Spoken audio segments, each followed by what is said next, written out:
ವಾಲ್ಮೀಕಿ ನಿಗಮದಲ್ಲಿ ಹಗರಣ ಆದಾಗ ನಾವು ಭಾಳ ಸ್ಪಷ್ಟವಾಗಿ ಆರೋಪ ಮಾಡಿದ್ವಿ.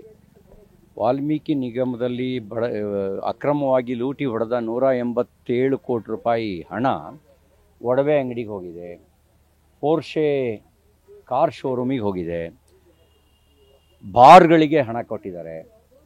ಲೋಕಸಭಾ ಚುನಾವಣೆಗೆ ಈ ಒಂದು ಹಣವನ್ನು ದುರ್ಬಳಕೆ ಮಾಡಿಕೊಂಡಿದ್ದಾರೆ ಅನ್ನೋದನ್ನು ಅಂಕಿಅಂಶ ಸಮೇತವಾಗಿ ನಾವು ಮಾಹಿತಿ ಕೊಡೋ ಕೆಲಸ ಮಾಡಿದ್ವಿ. ಇಡಿ ದಾಳಿ ಮಾಡಿದೆ. ಸರ್ಕಾರ ನೇಮಕ ಮಾಡಿದಂಥ CID ನಾವು ಮಾಹಿತಿಯನ್ನು ಕೊಟ್ಟರೂ ಕೂಡ ಆ ಮಾಹಿತಿಯನ್ನು ಸರಿಯಾದ ರೀತಿಯಲ್ಲಿ ತನಿಖೆ ನಡೆಸಿರಲಿಲ್ಲ. ಈಗ ಇಡಿ ರೈಡ್ ಮಾಡಿರೋದನ್ನು ನಾನು ಸ್ವಾಗತಿಸ್ತೇನೆ. ತಪ್ಪು ಮಾಡಿದವ್ರಿಗೆ ಶಿಕ್ಷೆ ಆಗಲಿ.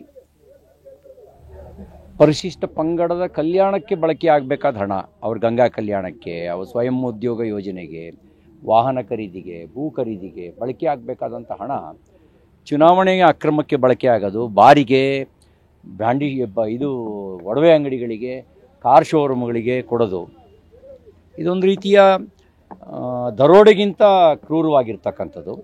ವ್ಯವಸ್ಥೆಯೊಳಗಿರೋರೇ ಸೇರಿಕೊಂಡು ಮಾಡಿದಂಥ ದರೋಡೆ.